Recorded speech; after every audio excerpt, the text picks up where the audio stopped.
அவுதுபில்லாஹி மினஷ் ஷைத்தானிர் ரஜீம். பிஸ்மில்லாஹிர் ரஹ்மானிர் ரஹீம். அஸ்ஸலாமு அலைக்கும் வரஹ்மத்துல்லாஹி வபரகாத்துஹு. அல்ஹம்துலில்லாஹி ரப்பில் ஆலமீன். அஸ்ஸலாத்து வஸ்ஸலாமு அலா ரசூலில் கரீம் வ அலா ஆலிஹி வ ஸஹ்பிஹி அஜ்மஈன். இஸ்லாம் அருள் நிறைந்த மார்க்கம் என்ற சலாமா சொசைட்டி ஏற்பாடு செய்த தொடர் நிகழ்ச்சியின் இறுதி நிகழ்ச்சி, 5வது நிகழ்ச்சி, இபாதத்களும் இஸ்லாத்தின் தாராள மனப்பான்மையும் என்ற தலைப்பில் இன்று நிகழ்பெற உள்ளது. இந்த உரையை நிகழ்த்த உள்ளார் சலாமா சொசைட்டியின் தலைவர் ஷேக் ஆசாத் அப்துல் மைத் அவர்கள். இப்போது நாங்கள் அந்த உரைக்கு செவி கொடுப்போம்.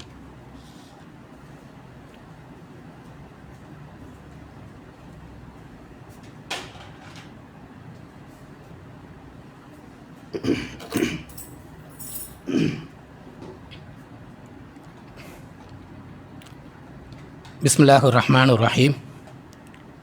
அல்ஹம்துலில்லாஹி ரப்பில் ஆலமீன். ஸலாத்து வஸ்ஸலாமு அலா சய்யிதில் முர்சலீன் முஹம்மதின் வ அலா ஆலிஹி வ அஸ்ஹாபிஹி அஜ்மஈன்.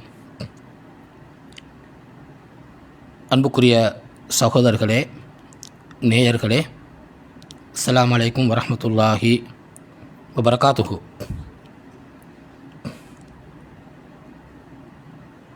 வசந்த காலம் எனப்படக்கூடிய ரபியுல் அவ்வல் மாதத்தின் 2வது நாளில் நாங்கள் சந்திக்கின்றோம். இறை தூதர் ஸல்லல்லாஹு அலைஹி வஸல்லம் அவர்கள் பிறந்த இந்த மாதத்தை அல்லாஹு தஆலா எமக்கு எல்லா வகையிலும் நல்லவுள்ளதாக ஆக்கி அருள் புரிவானாக. நபியர்கள் மீது அளப்பரிய மஹப்பத்தை வைத்து அவர்களது சீராவை சரியாக கற்று அன்னவர்கள் என்ன வாழ்க்கை வழிகாட்டல்களை எமக்கு போதித்தார்களோ அந்த வழிகாட்டல்களை வாழ்க்கையில் எடுத்து நடப்பதற்கான பாக்கியத்தை அல்லாஹ் தஆலா அனைவருக்கும் தருவானாக என்ற பிரார்த்தனையோடு, இஸ்லாம் அருள் நிறைந்த மார்க்கம் என்ற கற்பொருளில் சலாமா சொசைட்டி வாராந்தம் நடாத்தி வருகின்ற சொற்பொழு தொடரில் இன்று இபாதத்களும் இஸ்லாத்தின் தாராள மனப்பான்மையும் என்ற தலைப்பில் உங்களோடு முக்கியமான சில கருத்துக்களை பரிமாறிக்கொள்ள ஆசைப்படுகின்றேன். அன்புக்குரிய சகோதரர்களே, நேயர்களே, நாங்கள் இந்த தலைப்போடு தொடர்பான 4 கிளை தலைப்புகளில் இஸ்லாம் எந்த அளவுக்கு அன்பு நிறைந்த அருள் நிறைந்த மார்க்கம் என்பதை நாங்கள் விளங்கிக் கொண்டோம். இஸ்லாத்தின் மிக முக்கியமான அடிப்படைகளில் ஒன்று, இஸ்லாத்தின் மிக விசேடமான சிறப்பம்சங்களில் ஒன்று, அது ரஹ்மா, அன்பு, அருள் நிறைந்தது என்பதாகும். இந்த சந்தர்ப்பத்தில் இஸ்லாமிய சட்டப்பரப்புகளில் எவ்வளவு தூரம் இந்த அன்பு, அருள் அல்ல தாராளத்தன்மை காணப்படுகின்றது, நாங்கள் அதனை எவ்வாறு விளங்க முடியும், இஸ்லாமிய சட்ட அறிஞர்கள் இந்த தாராள தன்மையை எவ்வாறு விளக்கியுள்ளார்கள் என்பது தொடர்பான முக்கியமான சில பகுதிகளை நாங்கள் இன்ஷா அல்லாஹ் இன்று பார்க்க இருக்கின்றோம். இஸ்லாம் தாராளமான ஒரு மார்க்கம், அனைவரையும் உள்வாங்கக்கூடிய ஒரு மார்க்கம், அனைவரும் மீதும் அன்பு காட்டக்கூடிய மார்க்கம், மத வேறுபாடு இல்லாமல், இட குல வேறுபாடு இல்லாமல், நிற மொழி வேறுபாடு இல்லாமல் இஸ்லாம் அனைவருக்கும் அன்பு காட்டக்கூடிய மார்க்கம் என்ற வகையில் இஸ்லாம் தனித்துவமானது. அந்த வகையில் இந்த தனித்துவமான பண்பு இருப்பதன் காரணமாக இஸ்லாம் காலங்கள் மாறினாலும், இடங்கள் மாறினாலும், சூழ்நிலைகள் மாறினாலும், எல்லா காலங்களுக்கும் எல்லா இடங்களுக்கும் எல்லா சூழ்நிலைகளுக்கும் பொருத்தமான மார்க்கம் என்பது மிக முக்கியமான ஒரு அடிப்படையாகும். இந்த கருத்தை இஸ்லாமிய அறிஞர்கள் சில முக்கியமான அடிப்படைகளில் விளக்கியுள்ளார்கள். அதில் முதலாவது அடிப்படை, நாங்கள் இஸ்லாத்தை முழுமையாக பார்க்கும் சந்தர்ப்பத்தில் அதில் 2 வகையான பரப்புகள் உள்ளன. ஒன்று அஸ்ஸபாத் எனப்படக்கூடிய மார்க்கத்தின் இஸ்லாத்தின் மாறாத பண்புகள். இரண்டாவது அல் முரூனா எனப்படக்கூடிய நெகிழ்வு தன்மை கொண்ட பகுதி. சபாத் எனப்படக்கூடிய மாறாத பகுதி என்பது, மாறாத பண்பு என்பது எந்த சந்தர்ப்பத்திலும் அது மாற்றத்திற்கு உட்பட மாட்டாது. இமாம் இப்னு கைம் ரஹிமஹுல்லா சொல்வது போல, அது காலங்கள் மாறினாலும், இடங்கள் மாறினாலும், நிலைமைகள் மாறினாலும் மாறாத உறுதியான பகுதியாகும். இந்த மாறாத பகுதியை நாங்கள் இஸ்லாத்திற்குள் போய் பார்க்கும் சந்தர்ப்பத்தில் அதில் பல விடயங்கள் இருப்பதை நாங்கள் கண்டுகொள்ள முடியும். ஒன்று, இஸ்லாத்தின் அடிப்படையான கோட்பாடுகள், நம்பிக்கை கோட்பாடுகள். இஸ்லாம் சொல்லக்கூடிய அடிப்படையான நம்பிக்கை கோட்பாடுகள். இந்த உலகம் பற்றிய இஸ்லாத்தின் அடிப்படையான பார்வை, மனிதன் பற்றிய இஸ்லாத்தின் அடிப்படையான பார்வை,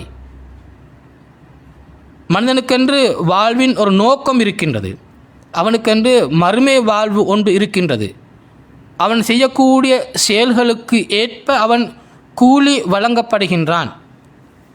இத்தகைய இஸ்லாத்தின் மார்க்கத்தின் அடிப்படைகள் ஒருபோதும் மாறமாட்டாது. இஸ்லாம் போதிக்கக்கூடிய அடிப்படையான பெருமானங்கள், அடிப்படையான பண்பாடுகள் ஒருபோதும் மாறமாட்டாது. இஸ்லாம் நீதியை பேசுகின்றது, சமத்துவத்தை வலியுறுத்துகின்றது, எப்பொழுதும் எல்லா சந்தர்ப்பத்திலும் உண்மை பேசுமாறு, நம்பிக்கையோடு நடந்து கொள்ளுமாறு, கொடுத்த வாக்கை நிறைவேற்றுமாறு இஸ்லாம் எம்மை போதிக்கின்றது.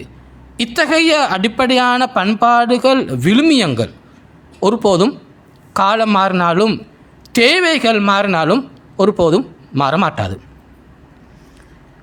அதே போன்று இஸ்லாம் விதித்துள்ள தெளிவான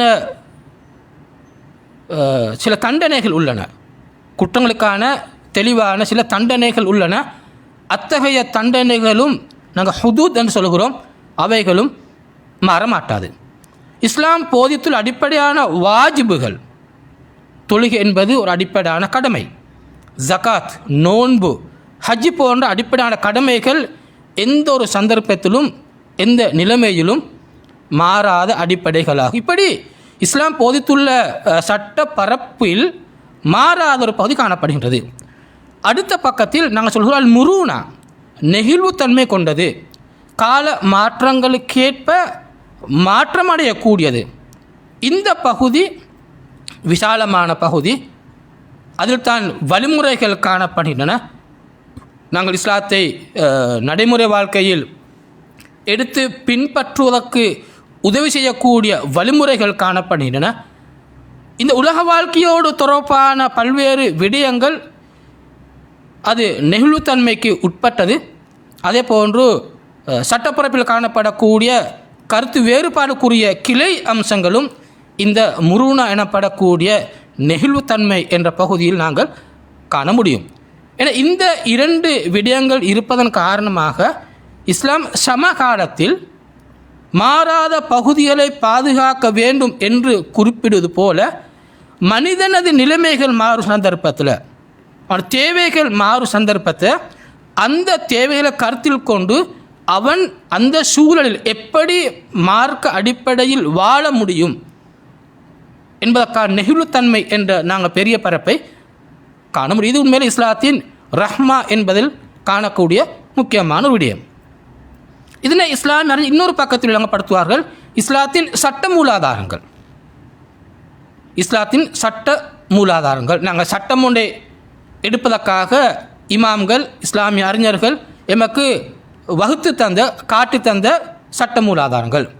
இந்த சட்ட மூலாதாரங்கள் நாங்கள் சட்டப்பரப்பில் படித்து பார்க்கும் சந்தர்ப்பத்தில் இமாம்கள் இதனை 3 வகையாக பிரித்து சொல்வார்கள்.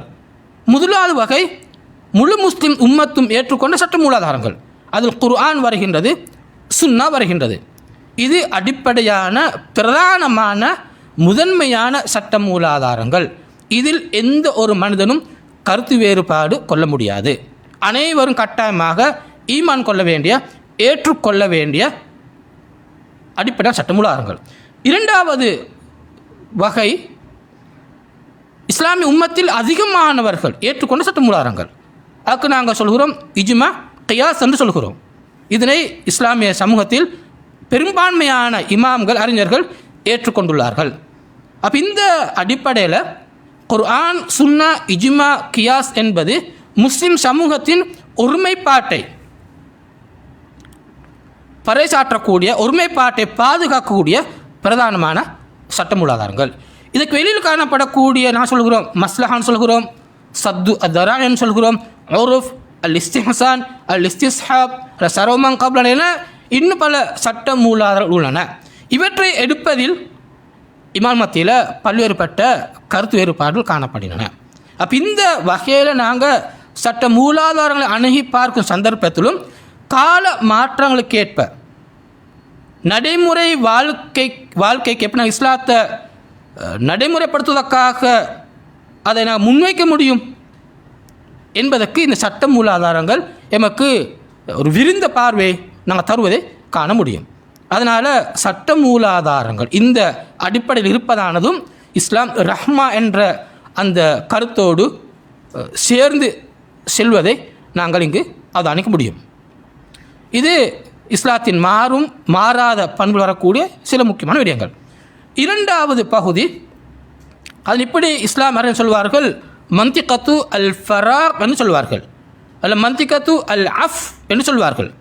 அதாவது சட்டம் சொல்லாமல் விடப்பட்ட பகுதி. சட்டம் சொல்லாமல் விடப்பட்ட பகுதி, தேவை இருந்தும் அங்கு சட்டம் குறிப்பிடப்படவில்லை, அல்லது அந்த பகுதி மன்னிக்கப்பட்டுள்ளது என்ற பகுதி. இந்த கருத்தை நாங்கள் இந்த ரிவாயத் மூலம் விளங்கிக் கொள்வோம். நபி தர்தா ரதியல்லாஹு அன்ஹு கால قال رسول الله صلى الله عليه وسلم ما أحل الله في كتابه فهو حلال وما حرم فهو حرام وما سكت عنه فهو عفو فاقبلوا من الله عافيته فإن الله لم يكن لينسى شيئا ثم تلا وما كان ربك نسيا. நபிகள் கூறுகிறார்கள், ஹலால் என்பது அல்லாஹு தாலா தனது கிதாபில், வேதத்தில் ஹலால் என்று சொன்னவைகளே.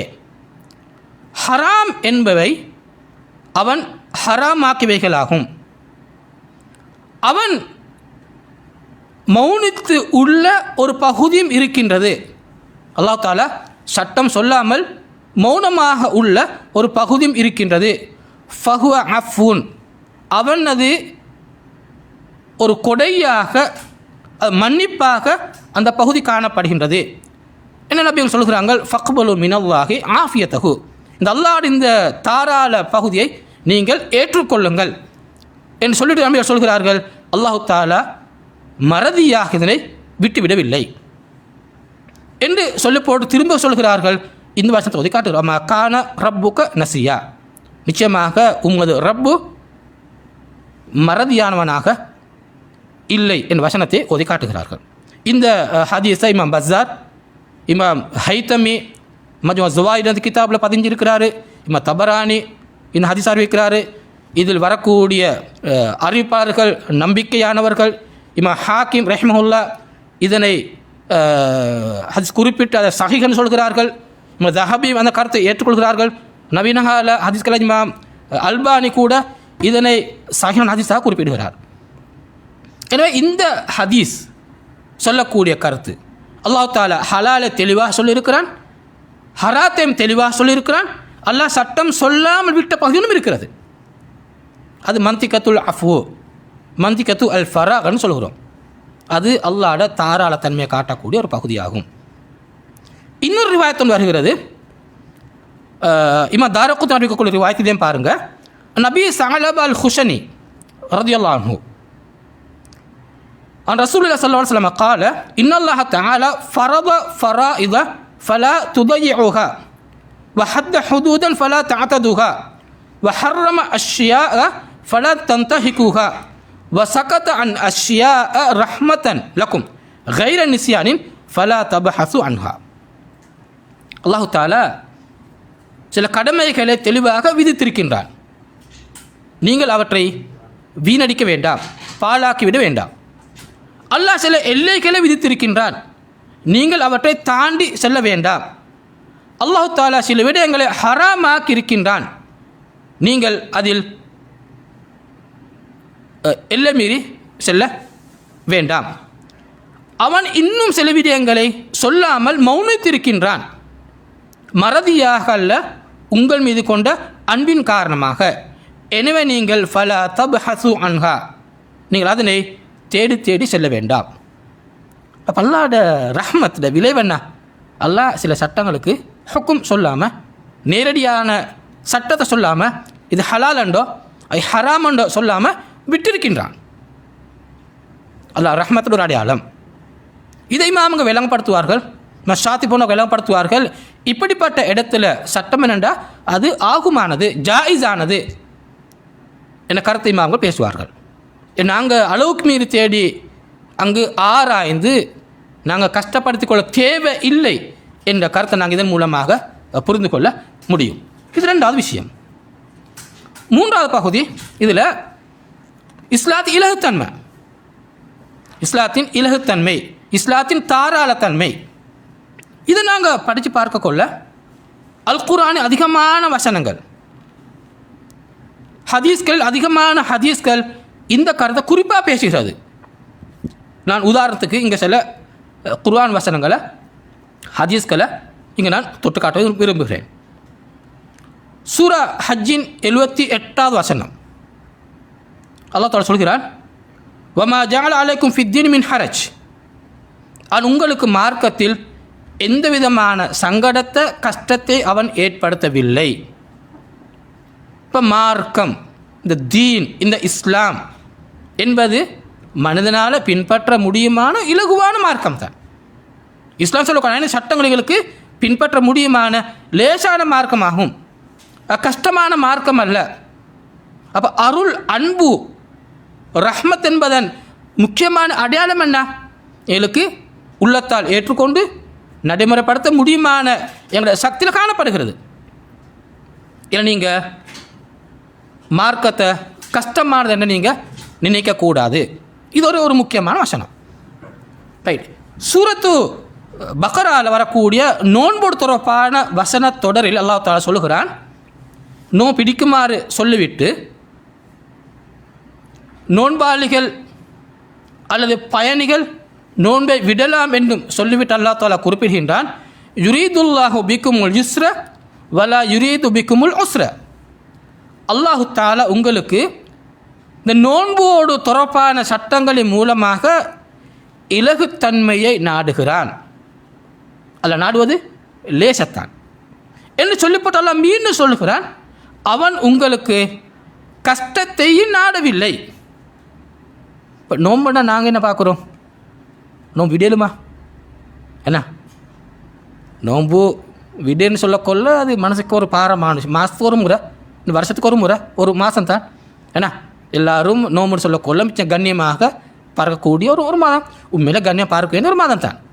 ஆனால் மனிதனுக்கு நோன்பு நோக்கக்கூடிய சந்தர்ப்பத்தில் சிரமங்கள், கஷ்டங்கள் வருவதாக இருந்தால் இப்போ இஸ்லாம் சொல்லுது அவனுக்கு மாற்றீடு காணப்படுகிறது. என் நோன்பு என்ற சட்டம் எவ்வளோ தூரம் புனிதமானதோ அதே போன்று நோன்போடு தொடர்பான சட்டங்களும் மனிதனுக்கு அல்லாஹ் தஆலா இலகுவாக்கித்தான் கொடுத்திருக்கின்றான். கஷ்டமானது அல்ல. அப்போ அதான் நாங்கள் இதன் மூலம் விளங்கிக் கொள்ளணும், கஷ்டமான வடிவத்தில் ஒருத்தர் மார்க்கத்தை ப்ராக்டிஸ் பண்ணுவதாக இருந்தால் அவர் தான் நல்ல முத்தகி. நான் சொல்கிறதுக்கு அல்ல, ஒருத்தர் மார்க்கத்தை மிச்சம் கஷ்டப்பட்டு நடைமுறைப்படுத்தினார், அந்த அடிப்படை வாழ்களை கஷ்டப்படுத்தி கொண்டு அவர் தான் நல்ல தொக்க உள்ளாரா என்பது அடையாளம் அல்ல. அதுக்கு என்ன சொல்லலாம், இந்த மார்க்கம் லேசான மார்க்கம், மார்க்கம் எங்களுக்கு எல்லா சந்தர்ப்பத்திலும் லேசாத்தான் அல்லாஹ் தஆலா தந்திருக்கின்றான். இந்த வசன சூரா பக்ராட கடைசி வசனம் பாருங்க. ரப்பனா லா துஆஹிதுனா இன் நஸீனா அவ் அக்தானா ரப்பனா லா தஹ்மில் அலைனா இஸ்ரன் கமா ஹமல்தஹு அலல் லதீன மின் கப்லினா ரப்பனா லா துஹம்மில்னா மா லா தாக்கத லனா பிஹி என்ற அந்த வசனம். என்ன கருத்து? நாங்கள் அல்லாஹ்ட்ட கேட்குறா, அல்லாஹ் எங்களது ரப்பே, நாங்கள் மறந்தா தவறிழைத்தால் எங்களை குற்றம் பிடிக்காதே, எங்களை குற்றம் பிடிக்காதே. யாழ் எமக்கு முன்பு வந்தவர்கள் மீது நீ சுமத்தின சுமையை எங்கள் மீது சுமத்தி விடாதே. மூணாவது துஆல வருது, யாழ் எமக்கு எதில் சக்தி இல்லையோ அப்படிப்பட்ட விடயங்களை எங்கள் மீது சுமத்தி விடாதே என்ற இந்த துஆ. இமாம் தபர் ரஹ்மத்துல்லாஹ் சொல்கிறாரு, அல்லாஹ் தஆலா எங்களுக்கு கற்றுத்தருகிறான். நாங்கள் லேட் அப்படி அல்லாஹ் துஆ கேட்கணும். அல்லாஹ் கற்றுத்தருகிறான். நாங்கள் என்ன கேட்கணும் அல்லாஹ் கிட்ட? யா அல்லாஹ் எங்களை கஷ்டப்படுத்தாதே. நான் மறந்தா, நான் தவறிழைத்தா எங்களுக்கு அதனால் எங்களை குற்றம் பிடிக்காதே என்ற இந்த துஆ இவ்வளோ அருமையான துஆ, என்ன ஒரு கருத்து நிறைந்த துஆ. அப்போ நாங்கள் அல்லாஹ் கிட்ட நாளாந்தம் கேட்கக்கூடிய துஆ. இந்த சூரா பக்ராட கடைசி வசனங்கள் நாளாக உண்மையில் நாங்கள் நாளாந்தம் காலையில் மாலையில் ஓதக்கூடிய ஔராதில் வரக்கூடிய துஆ. நாங்கள் தூங்கும் சந்தர்ப்பத்தில் ஓதுவின் ஔராதுகள் இந்த வசனங்கள் வருது. அப்போ நாளாந்த வாழ்க்கையில் ஒன்றுக்கு மேற்பட்ட தடவைகள் ஓதக்கூடிய வசனங்களில் இந்த துஆ வருது. அப்போ நாங்கள் மனிதனாக படைக்கப்பட்டதன் காரணம் தவறு செய்யலும், மறதியாக நடந்து கொள்ளும், மறதி வரல. நல்லா இருக்க யாருலங்களை அதற்காக குற்றம் பிடிக்க தண்டிவிடாதே. நமக்கு எதுக்கு எங்களுக்கு சக்தி இல்லை, எங்கள் அப்படியான சட்டங்களை யாருங்களுக்கு தர வேண்டாமல் நாங்கள் அல்லாஹ் கிட்ட ஒரு நாளைக்கு பல முறை துஆ கேட்கக்கூடிய அளவுக்கு இந்த வசனம் எங்களுக்கு ஒரு முக்கியமான துஆவாக காணப்படுகிறது. எனவே மார்க்கம் கஷ்டமான மார்க்கம் அல்ல. இந்த வசனங்களை நாங்கள் இப்போ கொஞ்சம் ஹதீஸ்களை பார்ப்போம். இந்த ஹதீஸை பாருங்க. புகாரில் வந்துள்ள ரிவாயத் உண்டு. நபி ஹுரைரா ரலியல்லாஹு அன்ஹு நபி ஸல்லல்லாஹு அலைஹி வஸல்லம் قال انما بعثتم ميسرين ولم تبعثوا معسرين. நீங்கள் இலகுபடுத்தக்கூடியவர்களாகத்தான் சமூகத்துக்கு அனுப்பப்பட்டிருக்கிறீர்கள். நீங்கள் சமூகத்தை அனுப்பப்பட்டவர் எப்படி? சமூகத்துக்கு நீங்கள் இலகுபடுத்தி கொடுக்கணும். நீங்கள் கஷ்டப்படுத்துவோராக நீங்கள் சமூகத்துக்கு அனுப்பப்படவில்லை. ரசூல் ஸல்லல்லாஹு அலைஹி வஸல்லம் அவர்கள் சஹாபாக்களை சொல்லக்கூடிய இந்த வசனங்கள். இதுக்கு முன்னுக்கு ஒரு ரிவாயத் வருது. அபூ மூஸா அல்-அஷ்அரி ரலியல்லாஹு அன்ஹு, முஆத் இப்னு ஜபல் ரலியல்லாஹு அன்ஹு ரெண்டு பேரும் நபி அவங்க அனுப்புகிறாங்க, யமனுக்கு அனுப்ப சொல்கிறாங்க. யஸ்ஸிரா வலா துஅஸ்ஸிராண்டு, நீங்கள் ரெண்டு பேரும் யமனுக்கு போய்த்து மக்களை கஷ்டப்படுத்த வேண்டாம், இலகுபடுத்துங்கள் என்று அந்த இஸ்லாத்தை நாங்கள் எப்படி ப்ரெசென்ட் பண்ணணும் என்பதற்கான வழிமுறையை நபி அவங்க சொல்லி கொடுத்துட்டு இப்போ சமூகத்தை பார்த்து சொல்கிறாங்க, நாங்கள் எப்படி மக்களுக்கு இஸ்லாத்தை முன்வைக்கணும், கஷ்டப்படுத்தி முன்வைக்க வேண்டாம், மக்களுக்கு நீங்கள் இலகுபடுத்தி கொடுங்க. மன்ஹஜு நாங்கள் தைசீரன்னு சொல்கிறோம். இஸ்லாம் லேசான மார்க்கம். அதே மாதிரி பாருங்க இந்த ரிவாயத்தையும். ஆயிஷா ரலியல்லாஹு அன்ஹா قالت ما خير رسول الله صلى الله عليه وسلم بين امرين الا اختار ايسرهما ما لم يكن اسما. புகாரி முஸ்லிம் வரக்கூடிய ஒரு ரிவாயத். ஆயிஷா அறிவிக்கிறாங்க, ரசூல் ஸல்லல்லாஹு அலைஹி அவர்களுக்கு ரெண்டு விஷயம் தெரிவுக்காக வருமாக இருந்தால், முன்னால் ரெண்டு விஷயம் சாய்ஸுக்கு இருக்குது. இந்த ரெண்டு விஷயத்தில் எதை சாய்ஸ் பண்ணுவாங்க?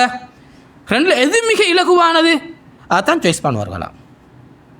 ரெண்டுலேயும் எது மிச்சம் லேசி அது நபி அவர்கள் தெரிவு செய்வார்கள், அது பாவமான செயலாக இல்லாத சந்தர்ப்பத்தில். அப்போ தக்குவா என்பது கஷ்டமானதா இல்லை கஷ்டமான வகை நாங்கள் மார்க்கத்தை ப்ராக்டிஸ் பண்ணுவதா என்றால் இல்லை. அல்லாஹ் தூதருடைய தெரிவு என்ன? ரெண்டு தெரிவு இருக்கக்கொள்ள அதில் ஆக இலகுவான தான் தெரிவு செய்கிறேன்டா இப்போ இவ்வளோ மார்க் லேசானது, அப்போ இவ்வளோ மார்க்கம் ரஹ்மத் உள்ளது, இவ்வளோ அன்பு நிறைந்தது. எல்லாருக்கும் ப்ராக்டிஸ் பண்ணணும் அப்படின்டா, எல்லாருக்கும் ப்ராக்டிஸ் பண்ண இயலும்.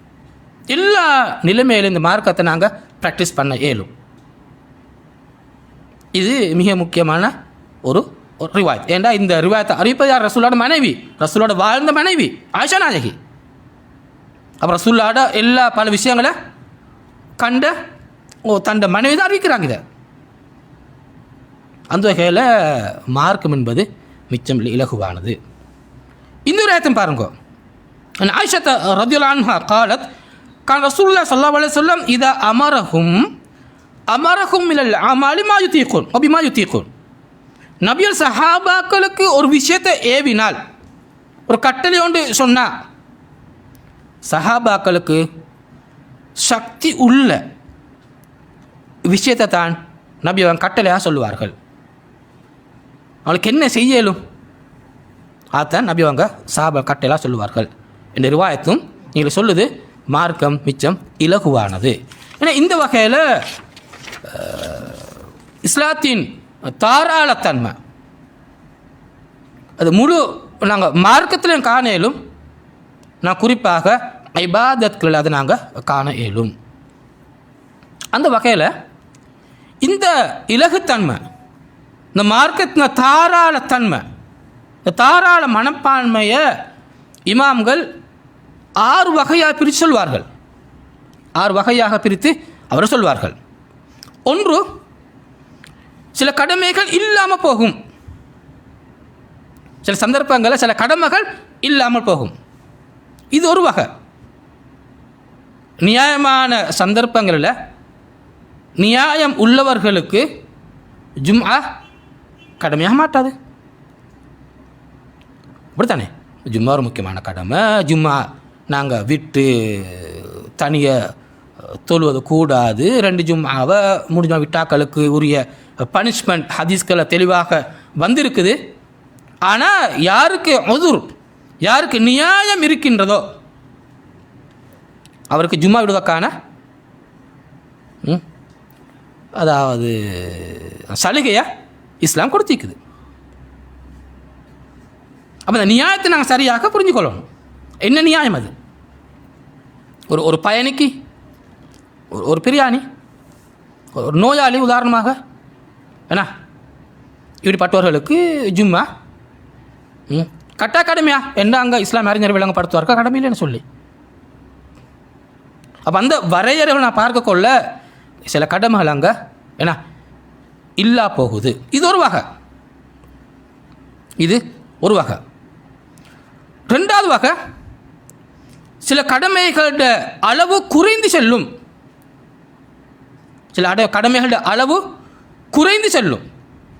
முழுமையாக செய்ய வேண்டிய தேவையில்லை. முழுமையாக செய்ய வேண்டிய கடமை அங்கே இல்லை. உதாரணமாக சுருக்கி தள்ளுவது. ஒரு பயணி அதற்குரிய காரணங்கள் அவர் காணப்படுமாக இருந்தண்டா அவர் லுகரை சுருக்கி தொழிலும் 4 ரக்காத் 2 ரக்காத் தொழலாம். அப்படித்தானே? அல்ல அசரை 4 ரக்காத் 2 ரக்காத் தொழலாம். ஐஷாவை சுருக்கி தொழிலும். அப்போ அங்கே அல்லாடு நாங்கள் அருளை காண இயலும். ஒரு சுகதிய ஒரு மனிதன் எப்படி நின்று தொழுவது அவனுக்கு வாஜிபோ அதே வாஜி நோயாளிக்கு வர மாட்டாது. நோயாளி உட்கார்ந்து கொண்டு தொழையலும். உட்கார முடியாத நோயாளி சாய்ந்து கொண்டு தொலை இயலும். அதுக்கு மேலாதா அவனுக்கு எவ்வளோ இயலும் அந்த அளவுக்கு அவன் அந்த தொழுகையை தொழுது கொள்ள இயலும். அப்போ பாருங்க, சந்தர்ப்ப சூழ்நிலைகள் மாறினாலும் எல்லா சந்தர்ப்பம் நாங்கள் இஸ்லாத்தை என்ன செய்யலாம்? பின்பற்ற இயலும். பின்பற்றினாங்க இயலும். இது 2வது வகை. 3வது வகை சொல்லுவாங்க அல்ல இபுதாலண்டு. ஒன்றுக்கு பகரமாக இன்னொன்று செய்கிறது. ஒன்றுக்கு பகரமாக இன்னொன்று நாங்கள் செய்கிறது. ஒரு மனிதனுக்கு நோயாக இருக்கேலும் அல்ல நீரை பாவித்த அவனுக்கு நோய் அதிகரிக்க இயலும், அல்ல நீர் கிடைக்காத ஒரு சூழல் வர இயலும், அல்ல இருக்கிற நீரை பாவித்தால் குடிப்பதற்கு நீர் இல்லாமல் போயிடும், அல்ல நீர் இருக்குது எடுக்க போகிறதுல ஆபத்து இருக்குது. இப்படியான சந்தர்ப்பங்களில் நீரை பயன்படுத்தி என்னென்ன கடமைகள் உள்ளதோ, உதாரணமாக உது எடுக்கிறது, அதுக்கு தண்ணி தேவைண்ணா, கடுமையான குளிப்புக்கு தண்ணி தேவை. அப்போ இந்த இடத்துல இஸ்லாம் சொல்லுது, உங்களுக்கு தண்ணி பாவிக்கலாதே, உங்களுக்கு தண்ணி இல்லை, உங்களுக்கு தண்ணி இருந்து மடிக்கலாம் அண்ணா, தண்ணி இருந்து உங்களுக்கு எடுக்கல, தண்ணி இருந்து நீங்கள் அதை பாவிச்சா உங்களுக்கு தண்ணியில் போயிடும். இஸ்லாம் சொல்லுது, இதுக்கு பார்ப்பா நீங்கள் என்ன செய்யலாம், தயமும் செய்யலாமான்னு எங்களுக்கு மார்க்கம் சொல்லுது. எவ்வளோ சிம்பிள் அண்ணா. அப்போ இதை நாங்கள் விளங்கினோம்டா நாங்கள் தொழுகையை மிஸ் பண்ண மாட்டோம். தொழுகையை நாங்கள் ஒரு போதும் ஏன்னா பராக்காவிட மாட்டோம். ஆனால் தண்ணி இல்லைன்னு சொல்லிக்கொண்டு நாங்கள் தொழாமல் இருக்க தேவையில்லை. இப்போ தயமும் செய்ய இயலும். நோயாளிக்கு தண்ணியை பாவித்தால் நோய் கூடுமா? அவருக்கு தயமும் செய்ய இயலும். இப்படி நாங்கள் அதாவது சில கடமைகளை உரிய சந்தர்ப்பங்களில் செய்ய முடியாத நிலை ஏற்படுமாக இருந்தால் அதற்கு பகரமாக நாங்கள் வேறு சில கடமைகளை அங்கே செய்யக்கூடிய அந்த தாராளத்தன்மைகளுக்கு இஸ்லாமிய சட்டப்பரப்பில் நாங்கள் காண இயலும். இது மூன்றாவது. நாலாவது முற்படுத்துவது. நான் சில கடமைகளை முற்படுத்தி செய்ய இயலும். உதாரணமாக நான் ஒரு பயணம் போகிறோம். இந்த சந்தர்ப்பத்தில் லுகர் அசரை முற்படுத்தி அவர் சேர்த்து தொழையலும். உதாரணமாக சும்மையில் நாங்கள் சொல்லுவோமே, ஒரு மணிக்கு பயணம் போக தொடங்குறாரு. அவர் இந்த பயணத்துக்குரிய ஷரத்துகள் காணப்படும் சந்தர்ப்பத்தில் அவரை என்ன செய்யலாம், அசரை முற்படுத்தி லுகரோட சேர்த்து தொழையலும் அண்ணா. அப்போ அடுத்த கடமை வரப்போகுது மாரிபு தான். அவர் பெரிய டைம் நாங்கள் கிடைக்குது.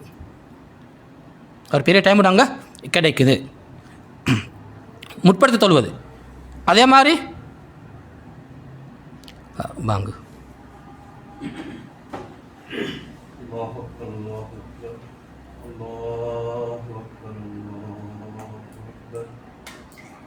أشهد أن لا إله إلا الله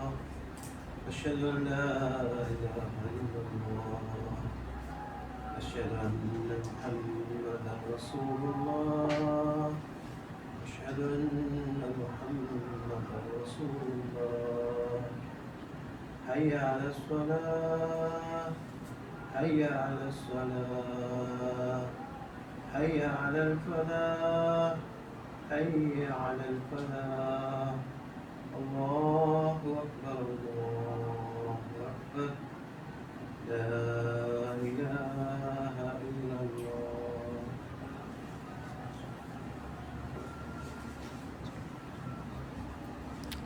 إنك لا تخلف الميعاد. بسم الله الرحمن الرحيم. அதே மாதிரி அவர் அந்த ஒரு பயணி இஷாவை முற்படுத்தி மாறி போடவருக்கு சேர்த்து தொழ ஏலும். முற்படுத்தி தொழுவது. அப்போ அதன் மூலமாக அவருக்கு தன் கடமைகளை அல்ல தனது ஏனைய சோழிகளை நிறைவேற்றுவதற்கான ஒரு பெரிய நேர அவகாசத்தை இஸ்லாம் அவருக்கு கொடுத்து இருக்கின்றது. ஜக்காத்தையும் கூட சில சந்தர்ப்ப சூழ்நிலைகளில் முற்படுத்தி கொடுக்கலாம் என்ற நாங்கள் சட்டத்தை ஃபிக்ஹில் காண இயலும். அதனால் சந்தர்ப்ப சூழ்நிலைக்கேற்ப அந்த நெகிழ்வுத்தன்மை நாங்கள் இங்கே உண்மையிலே காண்பு இஸ்லாத்தில் மிக முக்கியமான ஒரு சிறப்பம்சம். 5வது பகுதி பிற்படுத்தி செய்வது, பிற்படுத்தி நிறைவேற்றுவது. இதை நாங்கள் உதாரணம் எடுக்கலாம். தொழுகைக்கு ஒரு பயணம் போகிறோம், நான் லுகரை பிற்படுத்தியாலும் அசர் நேரம் வர காட்டி, அப்போ அசர் முடிகிற மாறி வர காட்டி அசர் போகுதுண்ணா. அவர் பெரிய டைம்னு கிடைக்குது. அவர் பெரிய ஒரு டைம் ஒன்று கிடைக்குதாங்க. அப்போ அசர் நேரத்தில் அவருக்கு லுகரை என்ன செய்யலாம், பிற்படுத்தி தொலை ஏலும். மகரிபை பிற்படுத்தலாம் இஷா வர காட்டி. இஷா தொழுகையோட மாறுவை பிற்படுத்தி வர தொலை ஏலும். அப்போ இந்த இலகுத்தன்மையை சரியாக புரிஞ்சு கொண்டோம்டா. சும்மா நாங்கள் யோசித்து பார்ப்போம். பல சோழிகளோக்கு போகக்கூடிய ஒரு மனிதன் என்ன செய்யலாம், லுகருக்குரிய நேரத்தில் அசரை சேர்த்து தொழுகிறாரு. 1 மணி தொழுகை முடிஞ்சு வச்சுக்கொள்வோம் நாங்கள். அடுத்த கடமையாக வரப்போகுது மகரிப் இஷா. அது என்ன செய்யலாம், இஷா நேரத்தில் மகரிபை பிற்படுத்தி தொழ இயலும். உதாரணத்துக்குள்ள அவர் தொழுதாரு 10 மணிக்கு இரவில், அவர் பெரிய டைம் ஒன்று கிடைக்குதுண்ணா. தன்னை கடமைகளை செய்ய மேலும் அதே நேரம் தொழுகை அவர் விடாமல் தொழுது கொள்ள மேலும். இந்த வகையான சட்ட பரப்புகள் எங்கள் சமூகத்தை பொறுத்தவரையில் ஒரு அவதானம் இருக்குது. சில ஃபங்க்ஷன் டைமுகளில், அது கல்யாணங்களாக இருக்கலாம் அல்லது மையத்து வீடுகளாக இருக்கலும், தூர ஒரு மையத்தூட்டு பேத்திப்பாங்க, இல்லை தூர ஒரு ஊருக்கு பேத்திப்பாங்க, ஒரு நிக்கா ஒரு கல்யாணத்தை பேத்திப்பாங்க. நாங்கள் அவதானிக்கிறோம் சிலர் தொழாமல் இருக்கிறாங்க. ஏன் காரணம்டா, இந்த சட்டங்கள் அவங்களுக்கு தெளிவு இல்லை. சட்டங்களுக்கு தெளிவு இல்லை. ஒவ்வொரு தொழுகை அந்த நேரத்தை தொழ வேண்டும் என்பதை மாத்திரம் புரிந்திருப்பதன் காரணமாக ஒரு சிலர் தொழாமல் இருக்கக்கூடிய நிலைமை நாங்கள் அவதானிக்கலும். அது அவர் இஸ்லாத்தை கஷ்டமாக புரிஞ்சு கொண்டிருக்கார். இஸ்லாம் அதாவது நெகிழ்வுத்தன்மை அற்ற மார்க்கமாக விளங்கிக்கார். ஆனால் அப்படி அல்ல, அப்படி அல்ல. அப்போ அந்த வகையில் நாங்கள் இஸ்லாத்தை எல்லா இடத்திலும் நடைமுறைப்படுத்தக்கூடிய மார்க்கமாக இதன் மூலமாக நாங்கள் கண்டுகொள்ள இயலும். இப்போ ரமலான் மாதத்தில் நோன்பு பிடிக்க கஷ்டப்பட கொடுத்துன்னு செய்யலாம், அதை விட்டு பின்னால் கதா செய்யணும். அதானே பிற்படுத்தி அவர் நோன்பை கதா செய்யலும். இப்படி நாங்கள் மார்க்கத்துக்குள்ளால் நிறைய நெகிழ்வுத்தன்மையை காணலாம்.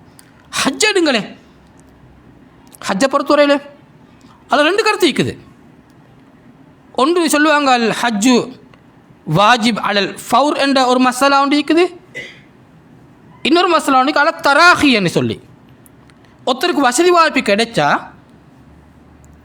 ஒருத்தர் வசதி வந்தால் அவருக்கு அந்த வசதி வந்த சந்தர்ப்பத்தில் ஹஜ்ஜு கடமையாகுமா அல்லது ஹஜ் அவர் பிற்படுத்தியும் செய்ய முடியுமான்ற ஒரு மசாலா ஃபிக்ஹில் இருக்குது.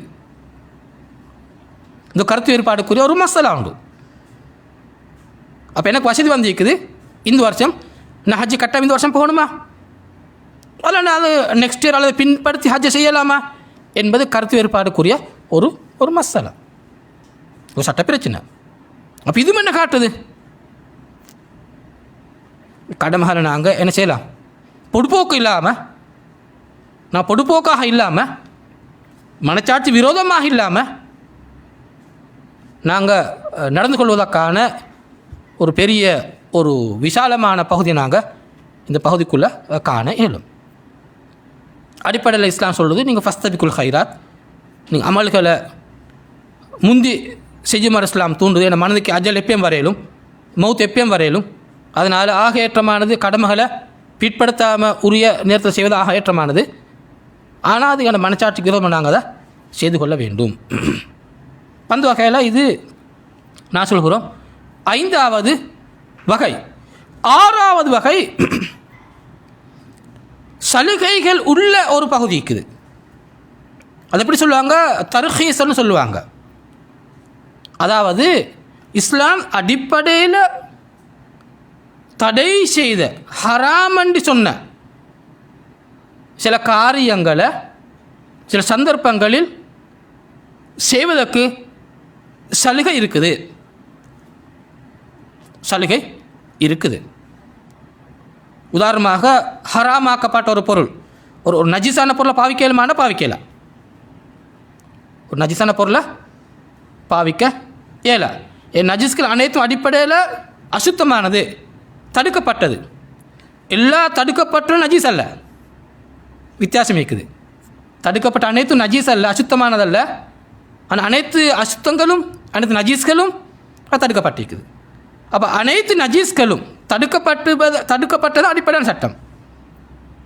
ஆனால் சில சந்தர்ப்பங்களில் மருந்துக்காக ஒரு ட்ரீட்மெண்ட்டுக்காக அப்படியான ஒரு நஜீஸ் பதார்த்தத்தை உட்கொள்ளலாமா? இந்த சந்தர்ப்பத்தில் வைத்தியர்கள் அதில் தான் ட்ரீட்மெண்ட் இருப்பதாக சொன்னண்டா அப்போ அந்த சந்தர்ப்பத்தில் அது ஆகுமாகுது. இங்கு இஸ்லாம் பார்க்குது அவனோட உயிர் தான் மேலானது. அந்த பொருளை விட, நஜீஸ் என்ற பொருளுக்குரிய பெருமானத்தை விட அந்த உயிரோட பெருமானம் சரியான கூட. ஏன்னா உயிரை பாதுகாப்பதற்காக இஸ்லாம் இந்த இடத்துல இந்த நஜீஸான பொருளையும் உட்கொள்ள பயன்படுத்த இஸ்லாம் அனுமதி வழங்கிக்குது.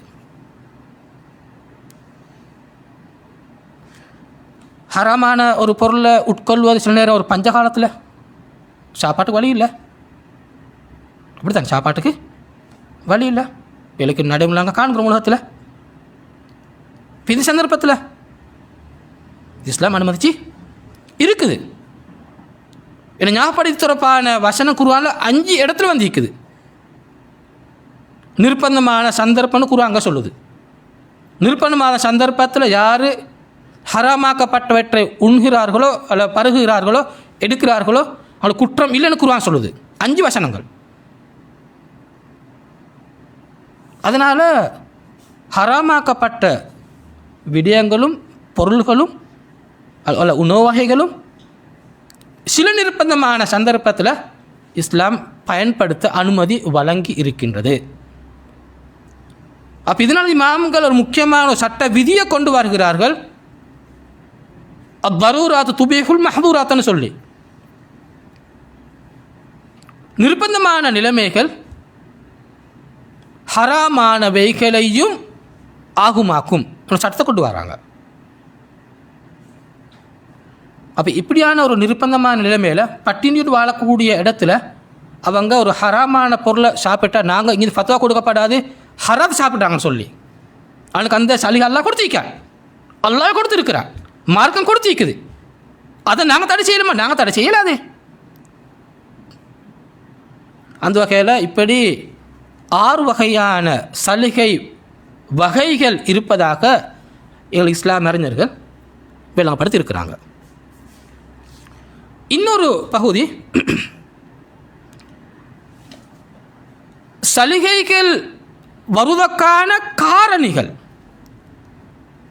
இஸ்லாமிய தாராள மனப்பான்மை, தாராள தன்மை, இஸ்லாம் இலகுவான மார்க்கம் என்பதற்கு 7 காரணங்களை நாங்கள் அடையாளப்படுத்துவார்கள்.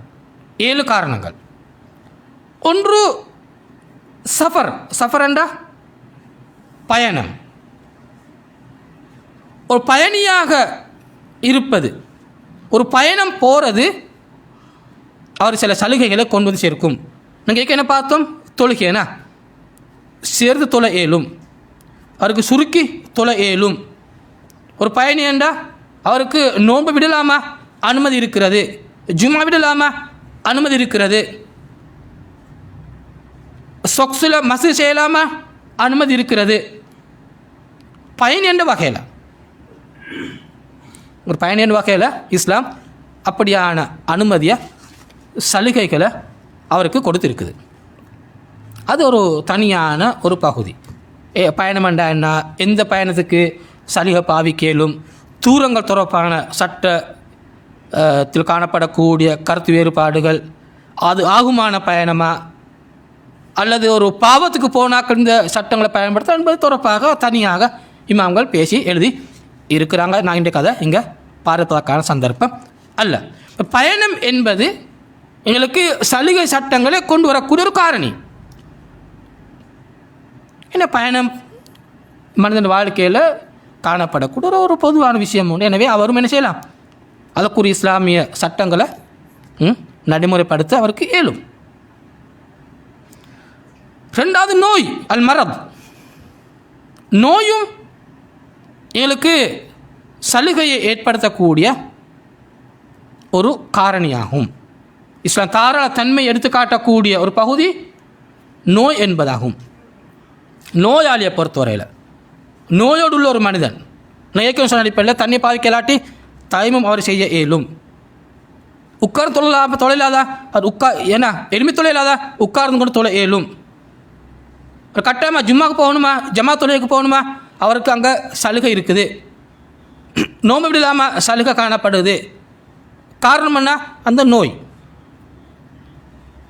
இங்கே நாங்கள் அதாவது இன்னொன்று புரிஞ்சுக்கொள்வோம். இந்த இடத்துல நோய் என்ற விஷயத்தை நாங்கள் சரியாக வரையறுத்துக்கொள்ள போகணும். ஏன்னா தாங்க முடியாத நோய் இருக்குது, சின்ன சின்ன நோய்கள் இருக்குது. சிலர் ஒரு அனுமானித்து இது வரலாமன்னு சொல்லி போட்டுக்கொண்டு டாக்டர் அட்வைஸ் இல்லாமல் சட்டங்களில் குறைபாடு செய்ய இயலும். அதனால் நாங்கள் இது மனோ இச்சைக்கு கட்டுப்பட்டீங்க நடந்து கொள்வது அல்ல. அதனால் நோய் என்பதும் ஒரு மனிதனை பொறுத்தவரையில் சலுகை ஏற்படுத்தக்கூடிய ஒரு காரணியாக எங்களுக்கு இமாம்கள் இதை சொல்லுவார்கள். மூணாவது அல் இக்ரா, நிர்பந்திக்கப்படல். நிர்பந்திக்கப்படல் என்றால் எனது தெரிவு இல்லாமல் ஒரு வேலையை செய்ய நான் என்ன ஆளாக்கப்படுகிறேன். எனக்கு சாய்ஸ் ஒன்று இல்லை. என்னைய இன்னும் ஒருவர் ஃபோர்ஸ் பண்ணுகிறாரு, வற்புறுத்துகிறாரு, நீங்கள் இந்த காரியத்தை செய்தான் ஆக வேண்டும், இப்படி செய்யாவிட்டால் உங்களுக்கு இப்படியான பாதிப்புகள் வரும் என்ற அந்த நிலைமை இது சொல்லுவாங்க. இக்ராஹ்னு சொல்லுவாங்க. இக்ரா. அப்போ எனக்கு அங்கே தெரிவோடு அல்லது நான் விரும்பி அந்த காரியத்தை நான் செய்யக்கூடிய நிலைமையில் இல்லை. என் நோக்கம் காரியத்தை செய்கிறதல்ல. அப்போ என் நோக்கம் காரியத்தை நான் செய்வதல்ல, நான் விரும்பி செய்கிறதல்ல. அப்போ என் விருப்பத்துக்கு அப்பாற்பட்டது, என் தெரிவுக்கு அப்பாற்பட்டது. இப்படிப்பட்ட ஒரு நிலை ஏற்பாடுமாக இருந்தால் அவருக்கும் இஸ்லாம் சலுகைகளுக்கு ஆன காரணத்தை கொண்டு வருது. பேலித்தன் வரலாற்று நடந்த அம்மார் பின் யாசிர் ரலியல்லாஹு அன்ஹு என்ன கடுமையாக சோதிக்கப்பட்டாங்க மக்கா காலத்தில். அவனோட தந்தை யாசிர் ரலியல்லாஹு அன்ஹு கொல்லப்பட்டாங்கண்ணா, அவனோட தாய். அப்போ அம்மார் பின் யாசிர் ரலியல்லாஹு அன்ஹுவுக்கு ஏற்பட்ட சோதனைகளை தாங்கி கொள்ளாமல் என்ன செஞ்சாங்க? இஸ்லாத்து ரசூலா பற்றி என்ன பிழையாக பேசினாங்க. அப்போ இந்த சந்தர்ப்பத்தில் அம்மார் பின் யாசிர் மனவருத்தப்பட்டு நடந்த விஷயத்தை ரசூல்லாவுக்கு ரசூலான்னு சொன்னாங்க. உங்களோட உள்ள எப்படி காணப்பட்ட சொன்னார், உள்ளம் ஈமானால் நிரம்பி இருக்குது. ரசூலா சொன்னாங்க, வைன் ஆது ஃபவுத், அவங்க காஃபிர்வங்களை மீண்டும் நிர்பந்திச்சண்டா நீங்கள் செய்வதற்கான அப்படி நடந்து கொள்வதற்கான அனுமதி உங்களுக்கு இருக்குதுன்னு சொல்கிறாங்க. அப்போ நிர்பந்தமான சந்தர்ப்பத்தில் உள்ளம் ஈமானால் நிரம்பி இருக்குமாக இருந்தால் குஃபுர் வார்த்தையக்கூடிய மொழியை எங்களுக்கு இஸ்லாம் அனுமதி தந்து இருக்குது. மொழியால் இருப்பதை ஏற்றமானது, ஆனால் மொழியலாமா அந்த சலுகாங்கிக்குது. நிர்பந்தமான சந்தர்ப்பம். அப்போ ஏண்ட தெரிவுக்கு இங்கே இல்லை. ஆனால் இங்கே சில விஷயங்கள் இமாம் சொல்லுவாங்க, அப்படி நிர்பந்தமான சூழ்நிலை ஏற்படக்கொள்ள இப்போ இந்த நிர்பந்தம் இன்னொருத்தோட என்ன பிரச்சனை வரக்கூடிய நிர்பந்தமே. ஆனால் இன்னொருத்தர் கொலை செய்யறதுக்காக வேண்டி என்ன ஒருத்தர் நிர்பந்திக்கிறாரு, இன்னொருத்தரை கொலை செய்யுமாறு. அவனை கொலை செய்யலாம், கொலைன்ற என்ன அவன் உயிர் போகுதே. அப்போ ஏண்ட உயிரா முக்கியம், அவன் உயிரா. ஏ என்ற நபர் பி என்ற நபரை நிர்பந்திக்கிறாரு, நீ சி என்ற நபரை கொலை செய்ய வேண்டும், இல்லாவிட்டால் பி ஆகி உனக்கு ஒரு மிகப்பெரிய ஆபத்து இருக்குது, நீ கொலை செய்யப்படுவாய் என்றா. இப்போ ஏ நிர்பந்திக்கிறான், பி நிர்பந்திக்கப்படுகிறான், எதற்காக சியை கொலை செய்யுமாறு. இந்த இடத்துல பி சியை கொலை செய்யலா. யார் உயிர் முக்கியமான இந்த இடத்துல? ரெண்டு உயிரும் புனிதமானது தான். அப்போ இங்கே நாங்கள் அவனை கொலை செஞ்சு போட்டுட்டு ஏண்ட சாய்ஸ் இல்லைன்னு நீங்கள் சொல்ல இயலாம். அதே மாதிரி ஜினாவை கொண்டு வரேன். ஜினாவையும் இன்னொரு பெண்ணை ஜினா செய்யுமாறு பியை தூண்டினா நிர்பந்தித்தால் அங்கே பொறுமையாக இருப்பதுதான் ஏற்றமானது. அங்கே ஜினாக்கு போக இயலாம். இந்த மானம் என்பது மனிதன் அடிப்படை. அது அங்கே ஒருபோது நாங்கள் மானகப்படுத்த இயலாம். இப்படி சில வரையறைகள் இஸ்லாமிய அறிஞர்கள் எங்களுக்கு சொல்லி இருக்கிறாங்க. இது நாங்கள் தனியாக மேலே விரிவாக இஸ்லாமிய அறிஞர் பேசுகிற ஒரு பகுதி. 3வது காரணம். 4வது காரணம் சொல்லுவா நிசியான், என்ன மறதி. என்ன மறதி ஏண்டா? உரிய நேரத்தில் ஞாபகம் வரல. ஒரு வேலை செய்வதற்காக நேரம் ஒன்று இருக்குதே, அந்த நேரத்தில் எனக்கு அந்த வேலை ஞாபகம் வரவில்லை. இதான் நான் சொல்கிறோம் மறதி. நல்ல வேலை கொள்ளுங்கோ. ஒரு கடமை நாங்கள் செய்யணும், ஒரு வேலை செய்யணும், அந்த நேரத்தில் எனக்கு ஞாபகம் வரல. இதுக்கு நாங்கள் மறதின்னு சொல்கிறோம். இப்படிப்பட்ட நிசியான் மறதியும் ஒரு காரணியாகும் இஸ்லாத்தில் தாராளத்தன்மை எங்களுக்கு கொண்டு வந்து சேர்ப்பதற்கு. உதாரணமாக இது இஷா டைம், ஏன்னா எனக்கு மைண்டுக்கு இஷாண்டு வரல, நான் எல்லா வேலையும் முடிச்சுட்டேன், தூங்கிட்டேன். ஏன்னா எலியும் பார்த்தா சுபக்கு பாங்க சொல்லப்பா, சுப பாங்க சொல்லிவிட்டு இப்போ என்ன செய்கிறான்? இதுக்கு மன்னிப்பிக்குது. இப்போ உடனே ஒரு இஷா தொழணும். இப்போ என்ன இஷான்னு தெரிந்தானே, இது இஷாக்குரிய நேரம். வேண கடமை என்ன? இஷாவை தொழுவதுதான். இதை பிற்படுத்தி பிற்படுத்தி பிற்படுத்தி மறதியை கொண்டு வருவதல்ல, அது பொடுப்போக்கு. வேறொரு சூழலின் காரணம் உண்மையில தொலை இருந்த ஆனால் வேறொரு ஏதோ ஒரு சோழியால் முன்பின்னானுவதில் ஒரு சலுகைக்கு என்றாலும் கூட நாங்கள் நினைவில் இருக்கும் சந்தர்ப்பத்தில் கடமை செய்யத்தான் வேணும். மறதி மறதியான சந்தர்ப்பத்திலே நாங்கள் இஸ்லாத்துட சலுகையை நாங்கள் காண இயலும். உண்ட தொழுகை நாங்கள் உரிய நேரத்தை தொழுவோம், அல்லது தொழுகைக்குரிய ஞாபகம் வரல. இப்போ என்ன செய்கிற? நாங்கள் எப்போ ஞாபகம் வர அப்போ உடனடியாக தொழுகையை நிறைவேற்ற வேண்டும். அதுக்கு தான் நாங்கள் கதான்னு சொல்கிறோம். இப்போ எங்கள்ட கதா உண்டு இருக்குது, தொழாமல் ஸ்டாக் பண்ணி வச்சு கொண்டு வந்து எல்லாம் சேர்த்து தொழுகிறதானே. அப்படி ஒரு தொழுகை இஸ்லாம் சொல்லுவோமே, அப்படி கதா உண்டும் இல்லை. நான் நோம்பில் காண்கிறோமண்ணா, நோம்பில் வருவாங்க மாஷால்லா, சிலர் வந்து தக்பீர் கட்டுவாங்க தராய் தொழுகையோட, இமா சலாம் கொடுக்க எழும்பி என்ன செய்வார்? அங்கே தொடங்குவார் லுகர் தொழுகையை, அசர் தொழுகையை, மக்ரிபை. அப்படி இஸ்லாம் தொழுகையை சொல்லித்தரோமே, அப்படி தொழுகை ஒன்றும் இல்லை. அது பெரிய பாவம் அது. ஆனால் மறதி என்று சொல்லக்கோள் அதுக்கு மனித இயல்பில் காணப்படக்கூடிய உண்டு. அந்த மறதி வந்தால் எப்போ ஞாபகம் வரும்? அப்போ அவர் கட்டாயமாக கடமையை செய்ய வேண்டும். 5வது அஜகுலு, அறியாமை. அறியாமை என்ன? அறியாமை ஏண்டா? என்னென்ன விஷயங்கள் தெரிஞ்சிருக்கணுமோ, எல்லாரும் தெரிஞ்சிருப்பார்களோ, அதை தெரியாமல் இருக்கார். என்னென்ன விஷயங்கள் எல்லாரும் தெரிஞ்சிருக்க வேண்டுமோ அது இயல்பில் எல்லாரும் தெரியும், அவர் தெரியாமல் இருக்கிறாரு. இதுக்கு சொல்கிறோம் ஜஹில்னு சொல்கிறோம். உதாரணமாக ஒரு தூர பிரதேசத்தில் முஸ்லீம்கள் இல்லாத ஒரு ஊரில் இஸ்லாத்தொத்தர் வாராரு வச்சுக்கொள்ளுமே. இஸ்லாத்தொத்தர் வாராரு, அங்கே முஸ்லீம்களோட வாடையே இல்லை, முஸ்லீம்களோட வாடே இல்லை. இஸ்லாத்தை வந்து அவருக்கு கடமை அளிக்குதே, இப்போ என்ன செய்யணும்? அவர் கட்டாயம் 5 நேரம் தொழணும். ரமலான் மாதம் வந்தா கட்டாயம் நோன்பு பிடிச்சணும். தெளிவான ஹராம்களை தவிர்த்து வாழணும். இப்படிப்பட்ட ஒரு மனிதனை பொறுத்தவரையில் இஸ்லாத்தின் வாடை இல்லாத அந்த ஊரில் இஸ்லாத்து வந்து ஒரு மனிதனை பொறுத்தவரையில் ஒரு இஸ்லாத் விளங்குவதற்கான நாங்கள் சாத்தியப்பாடு பெரும்பாலும் அங்கே இல்லை. அப்படிப்பட்ட ஒரு நிலைமை அப்படியான ஒரு இடத்துல வாழக்கூடிய ஒருவர், அப்படியான சூழலில் வாழக்கூடிய ஒருவர்,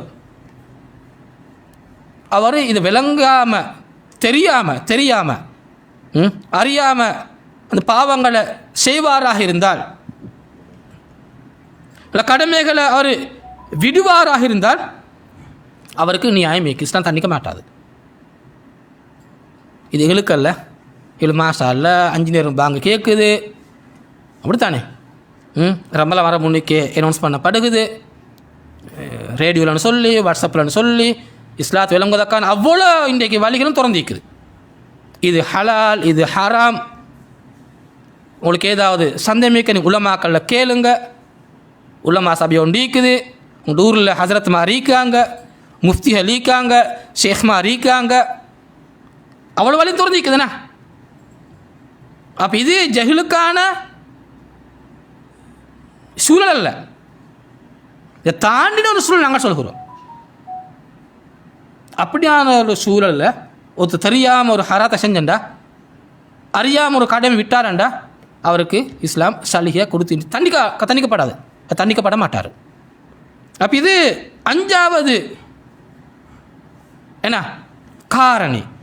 6வது காரணி சொல்லுவாங்க உமூமுல் பல்வான்னு சொல்லுவாங்க. சில விஷயங்களுக்கும் எங்களோட கட்டுப்பாட்டுக்கு வராத விஷயங்கள், பரவலாக உள்ள விஷயங்கள், எங்கள் கட்டுப்பாட்டுக்கு வராது, எங்களோட நான் தவிர்த்து கொள்ள முடியாத பல விஷயங்களுக்கும் அதை இஸ்லாம் மன்னிச்சிருக்குது. உதாரணமாக இப்போ நாங்கள் தொலைக்கொள்ள நெலும்பு கடிக்குமேண்ணா, நெலும்பு கடிச்சோமா தொலைக்கொள்ள அடிக்கிறோம் தானே, அதில் சுரண்டுவோம், என்ன வரும்? ரத்தம் வருமா? ரத்தம் வரும். இந்த ரத்தம் நஜீஸா? நஜீஸ். இஸ்லாம் இல்லை என்று சொல்லுது. என்ன எங்களை தவிர்த்து கொள்ள இல்லாத, இல்லை தவிர்த்து கொள்ள ஏலா. பள்ளிகள் ஓடிக்கொண்டு நிற்குமேண்ணா, அட எச்சம் விழுமே, இந்த எச்சங்கள் வந்து எங்களோட கண்ட்ரோல் இருக்குதா? அது எங்களோட கண்ட்ரோல் அது இல்லை, எங்களை தவிர்த்து கொள்ள ஏலா. சின்ன சின்ன காயங்கள், சின்ன சின்ன காயங்கள், ரத்தம் வரையிலுமா? தொழுது கொண்டிருக்கோல வர இயலும். இஸ்லாம் அதை மன்னிச்சு இருக்குது. ஓடக்கூடிய ரத்தம் அல்ல. ஒரு சின்ன காயம் நாங்கள் மருந்து போட்டோம், ரத்தம் வரையிலுமா? வரையிலும். இஸ்லாம் அத்தகைய அதாவது தவிர்த்து கொள்ள முடியாத விஷயங்களுக்கு இஸ்லாம் அனுமதித்து இருக்குது. அது மாதிரி தண்டா இஸ்லாம் அதை மன்னிச்சு இருக்குது. மழை பெஞ்சா ரோட்டில் தண்ணி தெரிக்குமே, இது நஜீஸாப்பா? மழை பெய்து நான் ரோட்டில் போகிறேன், கொடையை பிடிச்சி கொண்டு எங்களோட ட்ரௌசரில் அல்லது அபாயால் அல்லது எங்களோட சாரத்தில் தண்ணி படுமா? படத்தான் செய்யுமாண்ணா. அது தண்ணி எப்படிப்பட்ட தண்ணி? நஜீஸா? சுத்தமானதா? நஜீஸ். இப்போ என்ன செய்கிற? அந்த சாரத்தோட தொலைலுமா? இஸ்லாம் மன்னிச்சிக்குது. அந்த சாரத்தை நீங்கள் பேத்து டெஸ்ட் பண்ண மாதிரி இஸ்லாம் சொல்லல. அந்த தண்ணியை பேத்து நீங்கள் லெப்பில் போட்டு டெஸ்ட் பண்ணுங்கன்னு இஸ்லாம் எங்களுக்கு சொல்லலை. அப்போ யாரும் தொலை மாட்டாங்க. அப்போ ஏன்னா யாரும் தொலை மாட்டாங்க. அல்லது சில ஊர்களில் அதாவது இது இருக்கும், எது இந்த களி பொரலு ரோட்டிக்குமாண்ணா சேரு தரிக்கும். இந்த சேரோடு நாங்கள் என்ன செய்கிறோம்? தொலைலுமா? இஸ்லாம் அதை அனுமதிச்சிக்குது. இல்லை நீங்கள் சேறுபட்டா இல்லை களிப்பட்டா அதை கழுவிக்கொண்டு நான் தொழுங்க என்று சட்டம் வருமெண்டா, மழை பெய்யக்குள்ள தண்ணி உங்களோட சாரத்தில் உடுப்பில் பட்டு அதை நீங்கள் கழுவிக்கொண்டு தொலை வேணுமெண்டா, அது அதாவது மனுஷனுக்கு மிக கஷ்டமான ஒரு விஷயமாக மாறும். இப்படிப்பட்ட விஷயங்களை பொறுத்தவரை இஸ்லாமியர்களுக்கு சொல்லுது, நீங்கள் ஏன்னா அது மன்னிக்கப்பட்ட ஒரு பகுதி உண்டு. இங்கே நிறைய நாங்கள் பார்க்குற மக்கள் எனக்கு இங்கே தான் மிஸ் பண்ணாங்கண்ணா, சின்ன ஒரு இதை ஒரு சலுகையாக எடுத்துக்கொள்ள ஒரு காரணியாக எடுத்துக்கொண்டு தொழாமல் இருக்கிறாங்க. உடுப்பில் அடே இன்றைக்கு வேலை செஞ்ச வேறுபட்டிக்குதே, இந்த வேர்வையோட தொலைலுமா? நஜீஸா? யார் நஜீஸ்ன்னு சொன்னேன்? இப்போ யாரும் பசாரும் போக மாட்டாங்க, வேலைக்கும் போக மாட்டாங்க. அப்படி இல்லை. இது மன்னிக்கப்படக்கூடிய விஷயங்கள், மன்னிக்கப்படக்கூடிய விஷயங்கள். 9வது 7வது நக்ஸ். நக்ஸண்டா குறைவு உள்ளது. உதாரணமாக அல்லாஹ் தஆலா எல்லாரும் ஒரே மாதிரி படைக்கல, நல்ல சுகதேகி இருப்பது போல இருப்பாங்க நோயாளிகள், மென்டல் பிரச்சனை உள்ளாக்கள் இருப்பாங்க, சின்ன புள்ள இருக்கிறாங்க.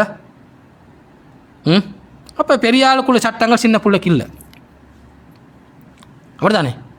மனநிலை பாதிக்கப்பட்டாக்களுக்கு நல்ல ஆரோக்கியம் மனுஷன் கொடுக்கக்கூடிய சட்டங்கள் அவருக்கு அங்கே இல்லை. மயக்கத்தில் இருக்கக்கூடிய ஒருத்தருக்கு நல்ல விழிப்போடு உள்ள மனிதனுக்குரிய சட்டங்கள் அவருக்கு அங்கே இல்லை, அவருக்கு அங்கே அந்த சட்டங்கள் இல்லை. இந்த வகையில் இஸ்லாம் ஆண்களுக்கு சொன்ன அவ்வளோ சட்டம் பெண்களுக்கு கடுமையாக்கல, பெண்களுக்கு கடுமையாக்கல. அப்போ இது அல்லாஹு தாலா ஒவ்வொரு மனிதண்ட இந்த உடலியல் நிலைமையை வச்சு, அந்த அறிவு நிலைமையை வச்சு அல்லாஹு தாலா சட்டங்களை வேறுபடுத்தி சொல்லியிருக்கிறார். இது நாங்கள் சொல்கிறோம் ஒரு சின்ன பிள்ளைக்கு தொழுக கடமையா என்ன, ஒரு வயசு வரணும், ஒரு ஒரு ஒரு பைத்தியக்காரனை பொறுத்தவரையில் அவனுக்கு கடமை அளிக்குதா என்ன, அவனுக்கு எனக்கு இருக்கக்கூடிய சிந்திக்கக்கூடிய நிலைமை அல்லாஹ் கொடுக்கல. ஏன்னா இதெல்லாம் பார்க்கக்குள்ள விளங்குது இஸ்லாம் எவ்வளோ தூரம் தாராள தன்மை கொண்ட மார்க்கம். இபாதத்துக்குள்ள இது தாராளமாக இருக்கு, நாங்கள் மசாலாக்கள் இங்கே அவ்வளோ சொல்கிறது நோக்கம் அல்ல.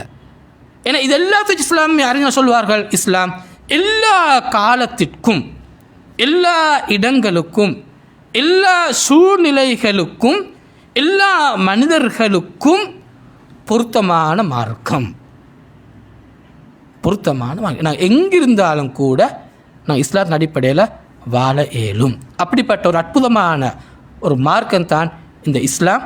அந்த வகையில் இஸ்லாத்தில் அருள் ரஹ்மா என்பதில் மிக முக்கியமான ஒரு பரப்பாக இதை நாங்கள் காண அல்லாஹ் அந்த வகையில் எங்களுக்கு பெரிய ஒரு ரஹ்மத்தை செய்திருக்கின்றான்.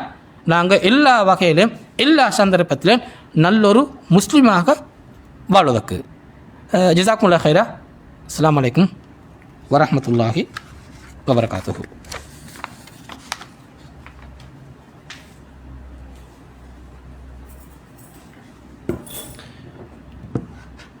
ஜஸாக்கல்லாஹு ஹைரன் ஷேக் ஆசாத் அப்துல் முஹீத் அவர்களே, அருள் நிறைந்த இஸ்லாம் பற்றி ஒரு தெளிவான ஒரு விளக்கம் இந்த தொடரின் மூலம் எங்களுக்கு கிடைத்திருக்கும். இந்த அருள் நிறைந்த இஸ்லாத்தில் எங்களை இணைத்த அல்லாஹ்வுக்கே எல்லா புகழும்.